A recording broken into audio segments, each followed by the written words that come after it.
What is up, Steelers Nation? Thank you so much for jumping on to another episode of All Steelers Talk. I'm Noah Strackbine, joined always by my main man, Steven Thompson. Find us on youtube.com/All Steelers Talkers. Subscribe anywhere you get your podcast. The Pittsburgh Steelers, they fall to the Buffalo Bills in the wild card round of the playoffs, 31-17, a game that we didn't think was ever going to get played.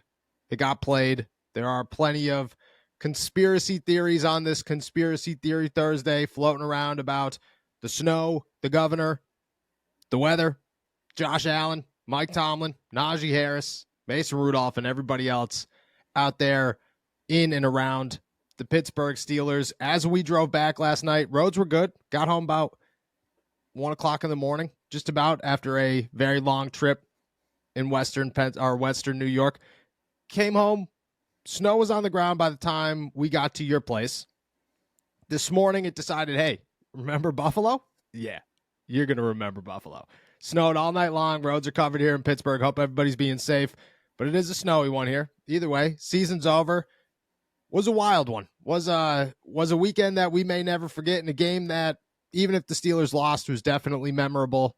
Plenty to take away from it. We'll dive into all of it. Mike Tomlin, Najee Harris's words, the game itself, and who the quarterback of the future is going to be for the Pittsburgh Steelers. But as always, how are you feeling, my friend? I'm good. Felt really good that we were able to escape the snow and, the 15-degree weather in Buffalo, just to come back to some snow and 15-degree weather in Pittsburgh. Yeah, we feel right at home. It's like we never left, which is great. But yeah, that was my first NFL playoff game. I never really experienced anything like that. That was really cool, just to be in that stadium and to see. I don't know. Sure, Steelers fans don't want to hear this, but like, Buffalo fans are cool, man. They embrace the cold. They had fun with it. Like, watching people dig out their seats, like, from the press box, was a good time. And just watching them make the best of a somewhat cruddy situation was a good time. And even though the game didn't really maybe go the way many people wanted to, I had a good time up there. Yeah, 100%. And it was cool. Like, there wasn't, you get some, it was technically I've covered another playoff game, but it was the COVID year, Steelers, Browns. Wasn't the same atmosphere, barely any fans in the stands. This one was cool. Watching 70,000 people dig their way into the seats at Highmark Stadium was unreal, because you watched, we had pictures you could check out at everybody's Twitter, stories on our site everywhere. The stadium, like, covered, not like kind of covered, not a section of the seats, 3/4 of the stadium still completely covered in snow by the time they let fans in. Within 20 minutes, 25 minutes, it didn't look like there was snow anywhere. It was just, you looked out and it was just a sea of fans. And I don't know how they got in. Pure will, hands, cardboard. I saw some people doing.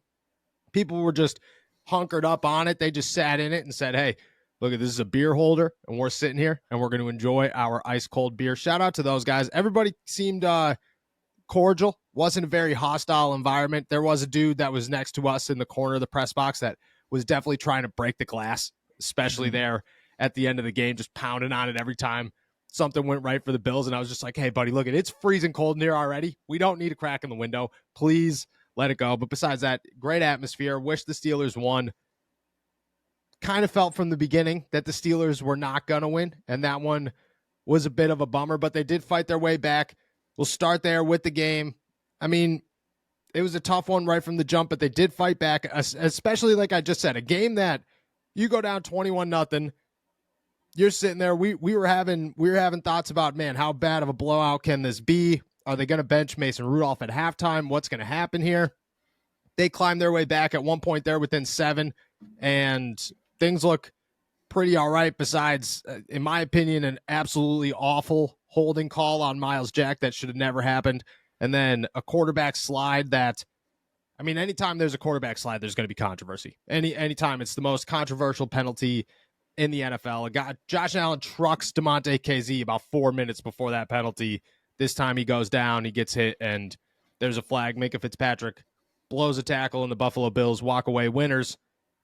Did you learn anything? You walk away from this game, anything that stuck with you almost 24 hours since? No, not. I mean, I wouldn't say much. I mean, I think the better team won. I think that's pretty obvious. The Steelers were just a flawed football team, and I think we're going to Yeah. spend the next. When does training camp start? Like 6 months. Trying to figure out who's the one person who's at fault. We're gonna try to find one head to put on a spike. But look, this is a flawed roster, a flawed team. Who at the end of I actually credit to Mike Tafabo, the Athletic. I thought he used a good term for it, a Jekyll and Hyde season. Yes. Like they just, I don't know. This was such a backwards and confusing and up and down season with so many different things going wrong. Some of those things self-inflicted, some of those things not for the Steelers. That it's just hard to really make sense of what this team's potential was and where they could have gone if they were fully healthy, if they had the optimal lineups in and personnels in, if they had the right coaching staff in place for the entire season. Like, how does this team look different if they make one little tweak here, one little tweak there, Yep. if they stay a little bit healthier? I mean, but look, when you're disjointed as they are, you're never going to be kind of at 100% or at fully yourself. And I think that's what we saw here today. The Steelers did really well to fight back in a lot of tough spots this year, but this game was, I think, a microcosm of their season, which was, you did well enough to get here, you did well enough to be competitive, but there's an artificial lid on this team right now. They're just not built to be one of the contenders in the AFC and in the league like the Bills clearly are. So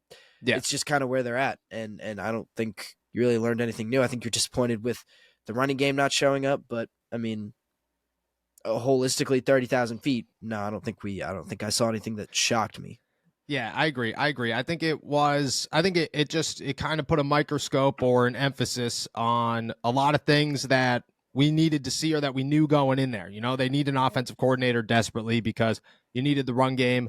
And I was saying it all game. And I think everybody around me, you were really the only one, but there was a couple people next to us that I was really probably bothering a little bit. The whole game, I'm just like, I don't understand why they're only giving their offense one option here. Why they're sitting around going, oh, let's run the football with Miles Boykin out wide. That makes absolutely zero sense to me. It just didn't set up the running game, didn't set up the passing game. It didn't open options. It didn't allow you to make adjustments at the line of scrimmage. It was just like you said, it was an emphasis on all of the problems that they had throughout the season that they found luck with and they found success with the last couple of weeks as they went into the playoffs. And honestly, they found success in Buffalo at times too. But overall, you fall down 21-0. You can only climb back so far.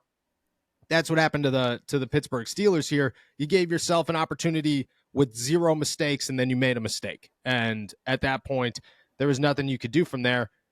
But there's not one person to put this on. There's not one player or coach or circumstance that you say, oh, well, that's why the Pittsburgh Steelers are where they are and didn't get to where they should be. There's a million reasons, and some bigger than others, but you have to look at this entire roller coaster ride and say, look, if you learn from this, which I think the Pittsburgh Steelers have the opportunity to do, I think they have the opportunity to learn from this.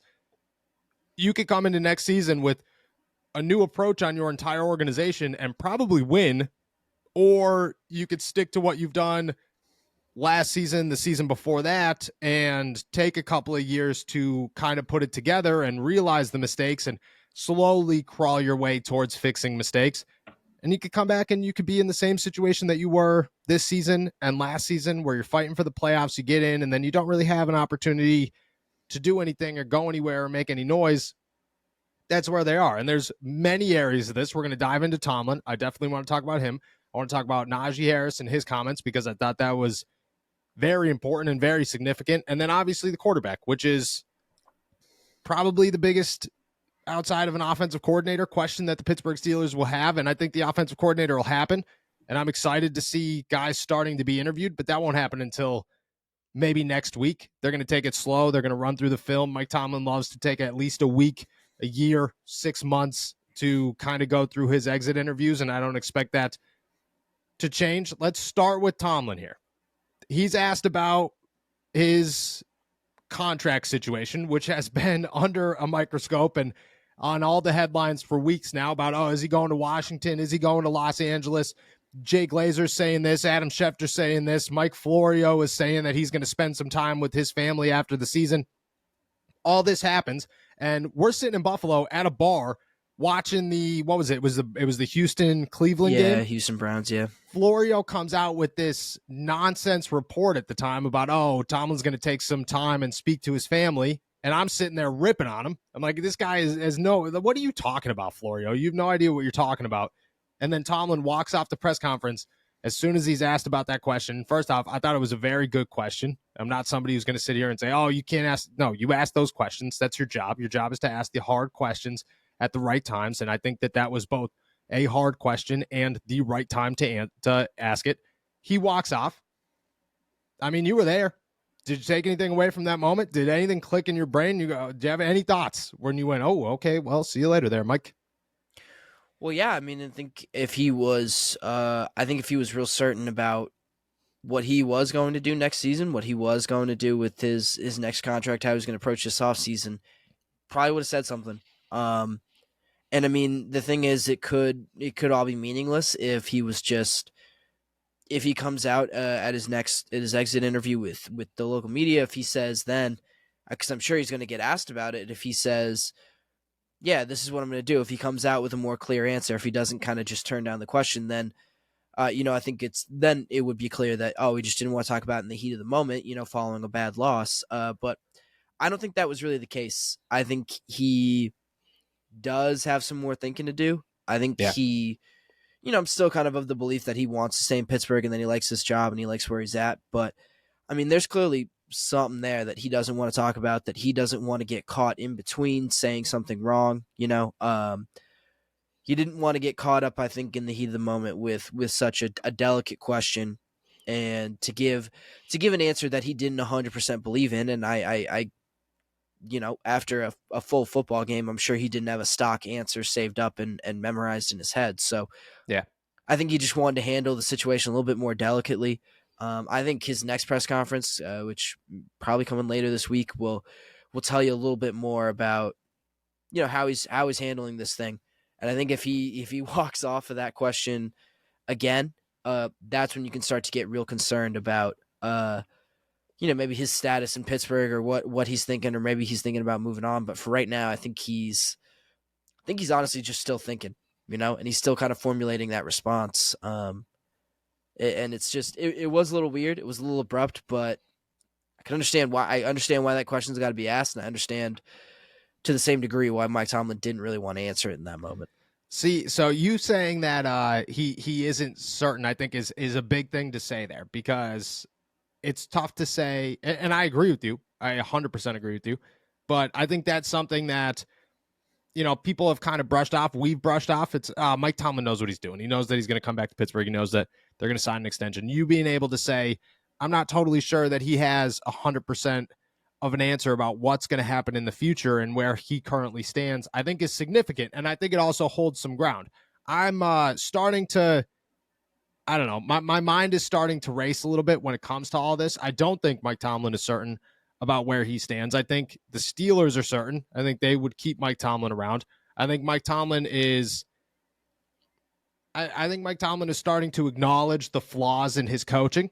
I think that, I read the piece of him before the game acknowledging that, the 7 years without a playoff win is on him, and he kind of feels like the players have to answer questions to that, and that's not really their fault, and he wants to hold that weight, but that's who he is, and that's the story that he has written so far, and he's not really pleased with it. And I think that there are a lot of things coming into light where Mike Tomlin, this big glorious coach, this Hall of Famer, there is no coach like that, starting to somewhat realize, look, I'm pretty tired of losing playoff games in the first round, and I don't think that that's the Pittsburgh Steelers' fault. I think that's a Mike Tomlin problem. And I think there's a billion reasons to that, but I don't think that Mike Tomlin goes to the Washington Commanders or the Los Angeles Chargers and wins a playoff game in 2024. I just don't think that that's how that works. I am starting to become very interested with the sequence of events that is happening when it comes to Mike Tomlin. I'm very interested with Jay Glazer saying, well, the Washington Commanders should be the team that makes a trade for him, and they would love to have him, blah, blah, blah. At the time, you're like, well, it's Jay Glazer, so you got to pay attention to it. Would it happen? Probably not. Adam Schefter comes out with the most nonsense report ever saying, oh, well, his wife loves Los Angeles, so you just never know if he could go to Los Angeles. Like that has any factor in anything. But I'm sure that he heard something somewhere and that brought up something. And then he walks out. And in my opinion, it felt like he knew he was going to do that no matter what. He felt like, and I could be totally wrong, but it kind of felt like the second that was answered, whether it was the first question or the last question, his response was going to be, I am walking off this podium. I'm very thankful to Brooke to make sure that it was the last question. I don't know where Mike Tomlin stands. I don't know if Mike Tomlin's trying to get more money. I don't know if Mike Tomlin's trying to get a longer contract. I don't know if Mike Tomlin really is thinking about going somewhere else or if he is uncertain about anything. What I could say is that at this moment right now, I think that this is the biggest blurred future when it comes to this guy in his entire career in Pittsburgh. On the other side of that, if you're the Pittsburgh Steelers, you still sitting here saying this is our coach, this is the coach of the future? I mean, Cam Hayward said he doesn't want to play for another coach. Pat P said that he's the guy. Najee Harris said that Mike Tomlin's a true leader and this and that. I mean, do you sit here and just say, like, if you're the Pittsburgh Steelers, this is still your guy, 100%, zero questions asked? And if it is for some reason to try and get more money in this situation or to guarantee a contract, do you think it's working? Yeah, I mean, I think he is the Steelers guy. I think Art Rooney's still kind of all in on him, and I mean, I don't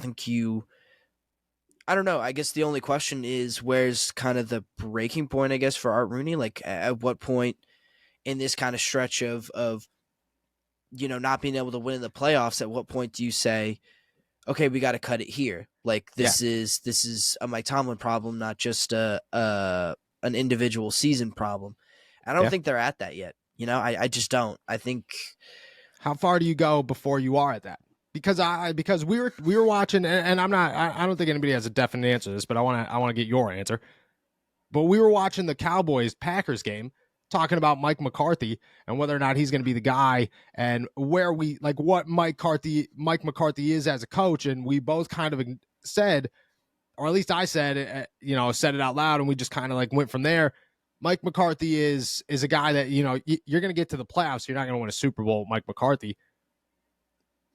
I mean, there's a lot of people that convince themselves Mike Tomlin's going to win you a Super Bowl, but it's been 7 years since Mike Tomlin's even won a playoff game.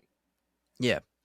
Yeah, and I mean, look, these are two very different situations, I think, just because of the ownership. Like, Jerry Jones is much more impatient, I think, than Art Rooney is. And I think I still think the Steelers are rocking with him. I think they're still thinking he's their guy as long as he wants to. I really think that's the only question is, does Mike Tomlin still want to be in this town doing this job? Does he want to keep the kind of air of no playoff wins in 7 years? Like, does he want to keep that attached to his name? Because I think as long as he stays with the Steelers, that's always going to be a part of his story. And I think if you move on, there's a scenario where it doesn't. There's a chance that you could kind of move on and get a fresh start and everything like that. And in Pittsburgh, that doesn't escape you until you actually do it, until you actually break that streak. So, but I still think kind of the Steelers are, I don't know, just like I think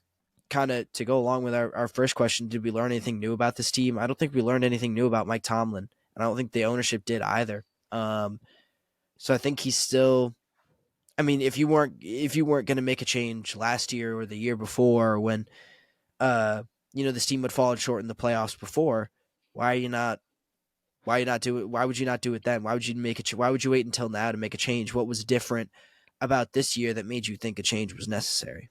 Guys, we have gear, new merchandise from AST to Muth, Bleed Black and Gold, Kenny to George, and plenty of others now at our new website, blackandgoldapparel.com. And the coolest part, 50% of all profits at our store go to UPMC Children's Hospital here in Pittsburgh to make sure that we are giving back. We can't thank you guys enough, and we want to show you guys how thankful and how grateful we are for everything by making sure that we do our part to make the community here in Pittsburgh better.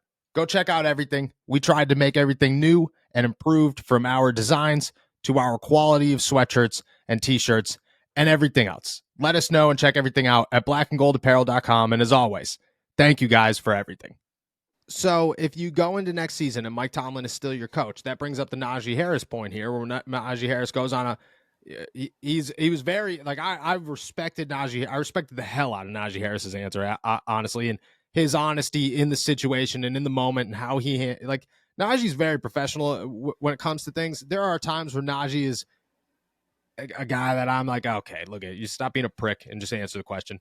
There are times where I'm like, Najee handled this very, very well. This was a time where this was calculated and this was Najee and this was a very good moment for I think the future of the Pittsburgh Steelers. Like this is a moment where if I'm a Pittsburgh Steelers fan, I'm listening to that interview, I'm listening to Najee Harris, and I'm going, man, dude, you like care about the success of this team, and I appreciate that. And you're trying to actually make some change. He acknowledges that the Steelers need to make some change. And I'll read the exact quote here for you. Quote, I've been here 3 years, obviously. I have my opinions on things, but I'm just a player. But if you want to elevate and get to where we're at, there's got to be some in-house things that need to change. Coach Tomlin always tells me just play running back. That's a little inside thing that we have too, but if you want to elevate where we are and achieve those goals that we want, we have to change some in-house stuff. Like I said, that's not my place. That's not anything that I can control or do anything about. Then he continued and said in-house rules. When he was asked to clarify, hey, what do you mean by in-house changes? He said in-house rules. Not one change, no changes or coaches or anything like that. Just the rules that are in the building. We've got to be more disciplined. We've got to be more committed. I'm not saying that we're not, but coming from a place that has structure and coming and seeing we could probably get help in these areas, make a change. I think that's something that could help. I'm not saying anything about coaches or anything like that. I'm saying in-house rules. He said that it's been like that since the moment he's walked in the door. I would imagine Tomlin becomes a big part of all of this. He made it known that he has said this to the guys and to the coaches and to Coach Tomlin, and it kind of has seemingly gotten ignored, it sounds like. But he says, hey, look, if we want to win, if we want to get better than where we are, we got to be a bit more disciplined. Does that come back to Tomlin? Is there a chance that if Tomlin is the guy, if Tomlin remains with the Pittsburgh Steelers in 2024, that maybe, just maybe, he starts to actually realize that his players have issues? The fans have been screaming for many changes that have seemingly worked. You know, you got to remember, people have been shouting from the bleachers for a long time for Matt Canada to get out of here. Mike Tomlin finally realized, look, it's time for Matt Canada to get out of here. They have been shouting for a long time, hey, look, Kenny isn't doing what he needs to do. Mitch definitely isn't doing what he needs to do. Maybe it's Mason Rudolph time. As crazy as that sounds, Mike Tomlin finally realizes, and hey, look, it works. Chuks Okorafor.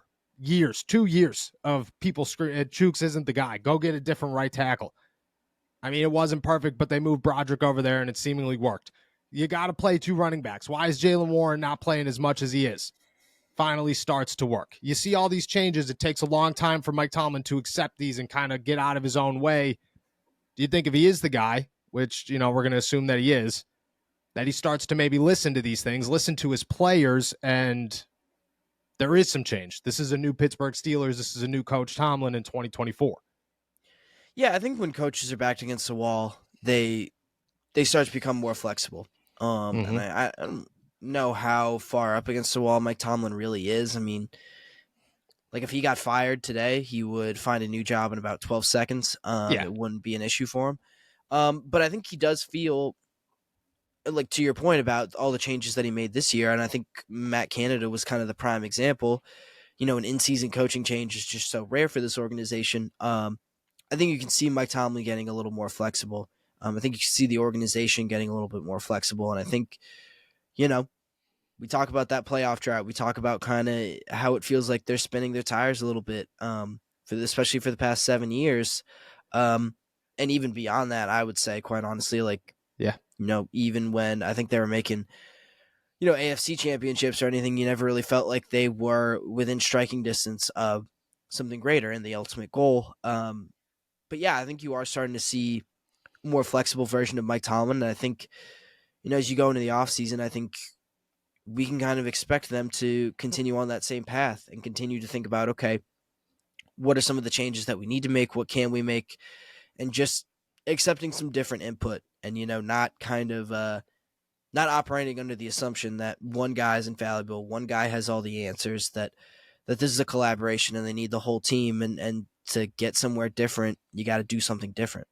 Yeah, I agree. And I hope it clicks with him, because that's like, it's so easy to lay that out and it's so easy to say those things, but we've been saying those things, right? And I agree with the flexibility thing. And I hope that he sees that, it's not necessarily he's backed against the wall, he's going to lose his job, but more so he's backed against the wall, players and fan, like, he's got an entire organization and everybody around the organization in such a tight spot where they like want to trust him. They want to give in to who Mike Tomlin is. They want him to be their coach and to lead them to great places, but they don't trust that he could do so. And I hope that he uses that as, like, coaches have reputations. Like, Bill Cowher is a dude that is so beloved in this city, and Bill Cowher struggled for a long time. But when he finally won and the way he went out, that he is so beloved in this city that I think he loves that. Like, I don't think there's like, if he came to Pittsburgh for anything, the people here are like, oh my gosh, Bill Cowher, man, that's amazing. And I think Mike Tomlin wants that. I think every coach wants that. They want to be somewhere where their legacy will be remembered as a successful, winning champion coach. And Mike Tomlin's legacy is not that right now. And I hope that is where he becomes flexible. I hope that is the back against the wall that forces him to change and, listen to people. I don't know what the in-house things are. I think a lot of people are asking those questions. What does Najee Harris mean by in-house thing? What is the discipline? I mean, I think we all have guesses. I think we all have assumptions to certain things and certain players and certain moments of the season. But I have no idea, because I'm not sitting in meetings. I don't know who's coming in late. I don't know what the punishments are for things. I don't know what anything is. Nobody has any idea what's going on in that building except for those in the building. And all I know is that he was open enough to say, hey, look, we got to be a more sound football team, and the structure here has got to be better, and that falls on Mike Tomlin. And I hope so. I hope that he changed. I think if he does change, like, I think that's the thing, is if he becomes flexible enough to start listening to people, like Mike Tomlin puts his team in a winning situation, he just kicks himself so hard that they're so far behind the eight ball when they start to get there, like he's a playoff coach who hires bad coaches, who makes bad roster moves, who refuses to change things even when it's notable that he's supposed to change things. If he hires good coaches and makes the roster moves that he's supposed to make and stop emotionally attaching himself to benching guys and to making changes to how people operate, Mike Tomlin himself could lead you to great things. He's got to be able to do the rest of it and stop starting down here and start starting up here, and he could take you here. And, maybe he does. Maybe that does change. It all starts right now, but I think Najee Harris saying that, I mean, major props to Najee Harris, because I think that for the first time might open some doors to say, like, hey, look, start freaking listening, man, because it is ridiculous that we are not winning football games because you refuse to listen to anybody but yourself. And I think you got to put that on Mike Tomlin. All right. The other big question about the Pittsburgh Steelers: season's over. We got a long, long way to go. We'll go through free agency. We'll go to the Senior Bowl. We'll go to the NFL Combine. We'll go to the NFL Draft. There will be OTAs. There will be training camp. Kenny Pickett's name will be brought up a billion times. But so will this other guys. Mason Rudolph, seemingly a good game once again. You look at a game. I had his stats up. I pulled them down. I'll bring them back up here. You look at a game where you're down 21-0 by halftime. There are a lot of people out there saying, "Oh, put Kenny Pickett in. This is ridiculous. You need a spark. You got to go to Kenny." Oh, how the roller coaster ride just never ends. He comes back. He finishes the night 22 of 39, 229 yards, 2 touchdowns, 1 interception. His interception was bad. It was early in the game. It was in the end zone. It was bad. He also ran 2 times for 16 yards. He gave them an opportunity at the end there to kind of come back and set themselves up. And I thought Mason played rather well. You head into the offseason, Mason's name is going to be a name to watch. He pretty much curved the question when asked about his future with the Pittsburgh Steelers. He's done that a couple of times. I think neither he nor anybody else has any idea what's going to happen. And I think an exit meeting with Mike Tomlin is going to determine a lot of what he says and what he believes is going to happen and where the Pittsburgh Steelers stand with their quarterback situation as well. Do you believe the Pittsburgh Steelers try to bring Mason Rudolph back? Do you think that they consider him a starting quarterback in 2024? Do you think it's a competition? The season's over. We've seen it all. We've asked this question, but there's no more games to watch. where you stand with the quarterback situation, and what are your thoughts on what they do with Mason Rudolph? Well, I think they'd really like to have Mason Rudolph back. I think he showed them a lot. I think he, like you said, played well to perfectly fine over these final 4 games of the year, and well to perfectly fine. What a compliment! Yeah, I mean, I don't know. What do you want? I mean, he was fine. He was fine in some games. He was really good in others. I agree. Yeah. But yeah, he was. I mean, it was a complete upgrade over the quarterback play that they've gotten over the past 2 years. So Yes. I mean, I don't think you can complain about that at all. But I think the one thing you're worried about is just kind of what kind of money he's going to command as a free agent on the open market after this. I think, especially after this year, I think people buy into the idea that, you know, backup quarterbacks can be serviceable for you and they can win games for you. So I think he's going to be a popular name on the free agent market, and one that I'm not really sure that the Steelers are going to be able to keep up with in terms of financial terms. Where do you see that number? Well, I mean, look, like, I don't know if he's going to get this kind of money, but you look at what quarterbacks, especially starting quarterbacks, getting paid around this league, and if you're anything other than a rookie, you're getting paid $25 million. Like, just about What's every Baker Mayfield getting paid? Do you know? Baker Mayfield is, I got it right here. Hold on, let me look up Mayfield. Because Baker would be one where, God, $4 million, and I think he's on a 1-year deal, and he's got incentives. Yes, because we were driving home last night and they were saying he made another 2.5 mil, so he's probably right around $8-9 million on the season. Yeah, I mean, that feels like a fair number. I mean, if you're able to, I just feel like it's going to be. I mean, and look, like, Mason, I think is coming from a better spot, I think, than Baker Mayfield was, and I think he's going to command a little bit more money than that. I think I would maybe draw the line around like $15 million, maybe go a little bit north of that. Like, really?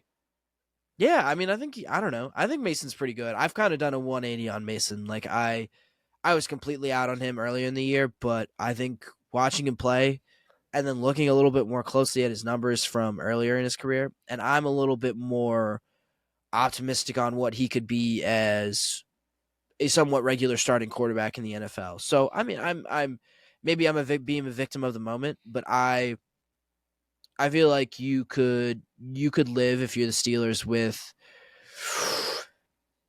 a $15 million like total guaranteed contract, maybe with incentives on top of that. Like, I'd be fine with that. I don't know. I think I'm much south of that. I don't think he makes $15 million, and I could be totally wrong because you have the numbers in front of you, and that makes I'm just winging this. But if you asked me where Mason Rudolph's contract next year is, I'd say the max he'd get is $10 million after incentives. And that's to be probably a starter on a 1-year deal. I think in Pittsburgh, they're going to offer him $5 million with incentives to be a guy that they would compete with. $20 million. I mean, you can't pass up $20 million if you're Mason Rudolph. You can't pass up 15. No, not at all. But, like, I mean, you look at the guys who are, I mean, like, Taylor Heineke is making $7 million. Like, all right. It's I don't know, the only people kind of comparable in that, like, the highest paid, like, so there's a gap between, you know, Jimmy Garoppolo, who's the 18th highest paid quarterback in terms of total value. I guess I could sort this by annual value. But he's making 25 or 24 and a quarter. Yeah. Oof. Jordan Love's making 13.5 million. He's on his rookie deal. Yeah. Or no, he's on his 5th year option, I believe. Yeah. Something like that. Who's around Heineke? Heineke feels like a good, like, what's he, 7.5? No, he's 7 flat. Tua is 7.5. Jacoby Brissett is making $8 million. Okay. I feel like that $8 to $12 million, depending on what a team sees in him, is, wow, Baker got it, man. Yeah, Baker got kind of screwed.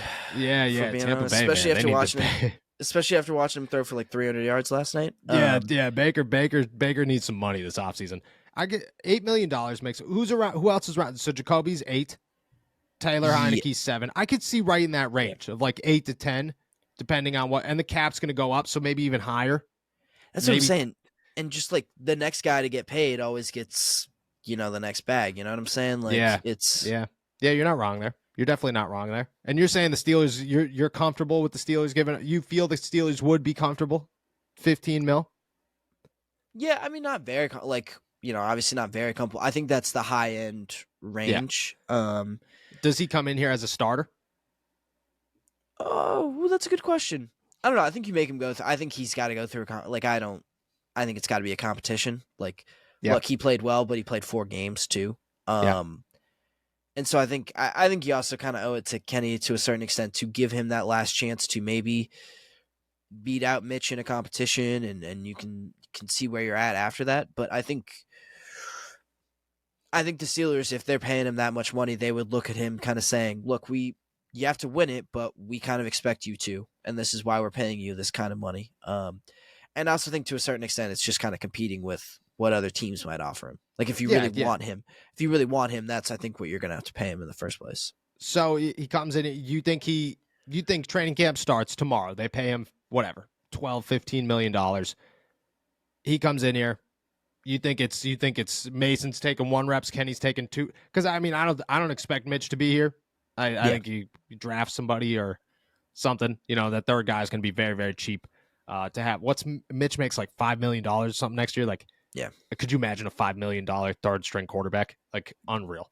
With like an $8 million cap hit. Like, yeah, just can't happen. Do you see?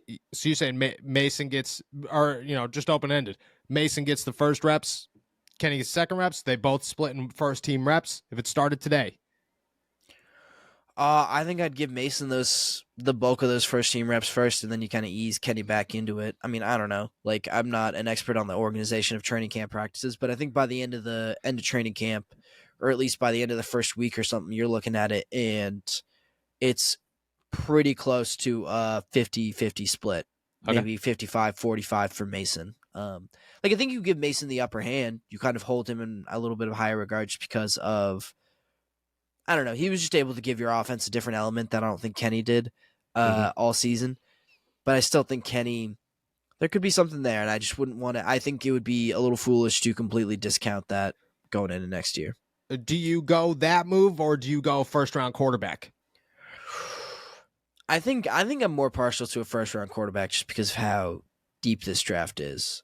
Yeah. And I think also, I mean, like, look, I think, that 12-15 range, that'll be the going rate for Mason, but I don't think that's ideal.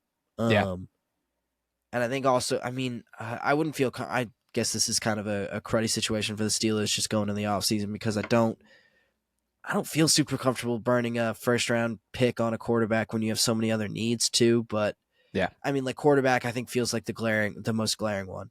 Like, I feel like you've seen teams get away with maybe a bit of a subpar offensive line, maybe a bit of the defense was beat up, but like, maybe an inconsistent receiving core. If you've got like a game-changing quarterback, and I think if you feel like you can grab one of those guys in the first round, then you absolutely go for it. That's the other thing. It's got to be the right guy. Like, yeah, 100%.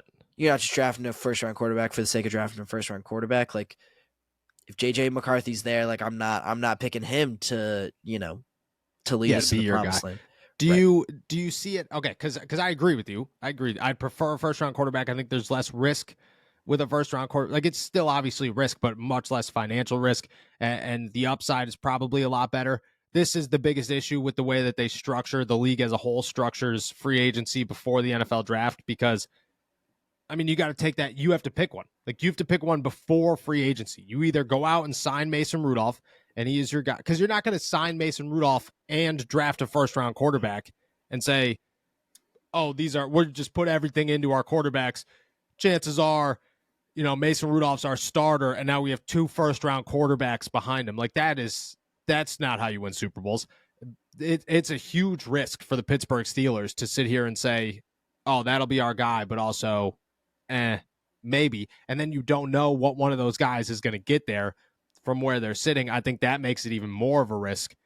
if you're going the easy option, if you're going the safer option, I should say, you're going Mason Rudolph. If you're going to be risky and if you think somebody's going to be there where you're there, or you're willing to move up and get somebody, you're going first round quarterback. But that is such a risk for the Pittsburgh Steelers to go into the NFL draft and say, oh, I think they sit like 23rd or something, to sit there at 23, 22, 21, wherever it is, and say, oh, okay, well, somebody might be here. Maybe. That's just, you don't know. You don't know, which I think gives Mason an upper hand. I don't know. Would you think Mason would want to come back? I feel like that's a good way to end this. Do you think Mason would want to come back if given the opportunity to come in here and compete to be the starter?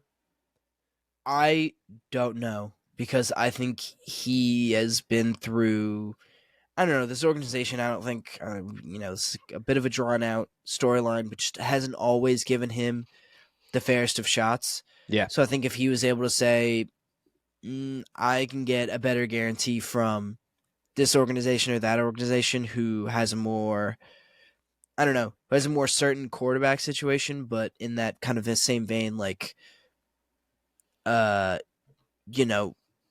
needs, I don't know, that could still be looking for a starter that has a more, I think, open competition, because I still feel like the Steelers have an attachment to Kenny, Yeah. I think he would take that opportunity. I don't think he would mind staying with the Steelers. He's just, I don't know. I don't think he wants to walk into training camp, be told that he's going to compete, and then kind of never be given a shot. And then never give it a shot. Right. And I feel like that's, I can't discount that possibility, I think it's there as well. And I think that could come back to bite them. I also think at the other side of this, if he's sitting around thinking the Steelers are going to offer me the same amount of money everybody else is, and I have a good connection. I mean, Deontay said it last night that he hopes Mason comes back and is the starter. That is his exact words, is I hope he comes back and is the starter. Like, he's got the locker room, I think that would help. And I think that his familiarity with the offense and with everybody else could definitely help. But again, I agree with you. And I think it comes back full circle to the Mike Tomlin thing, is like, are you going to stick to your guns and say, well, Kenny's our guy. He's thrown 13 touchdowns and 13 interceptions, and he's won almost as much as he's lost, but he is our guy. Or are you going to just say, hey, screw it. Screw where we drafted him. We're just trying to win Super Bowls. And Mason Rudolph is a former third-round pick who, could possibly do some things in the NFL, and we're willing to find that one out. I don't know. That's a question for later. We're going to dive into all this. We have a long offseason in front of us. It stinks that this is the last time we'll talk about a game, but it is what it is. That's the life cycle of the NFL, and the Pittsburgh Steelers are in one rocky part of it. But like I said, we'll try to fix it this offseason, and we'll give as much advice as humanly possible for, obviously, Omar Khan and Mike Tomlin to listen to all of it and give us their feedback and listen and make the moves that we say they should make. With that said, we're heading out of here. Thank you guys so much for jumping on to another episode of All Steelers Talk. Make sure to subscribe to us on YouTube, youtube.com/All Steelers Talk. Check us out anywhere you get your podcasts. And as always, find all of our work at allsteelers.com and our pick coverage at insidethepanthers.com. Today is locker cleanout day. Later in the week will be Mike Tomlin's press conference, so there will be plenty of news coming here, the YouTube channel, the podcast subscription channels, and obviously allsteelers.com. It's snowy, but enjoy a beautiful day in the Burgh. Peace.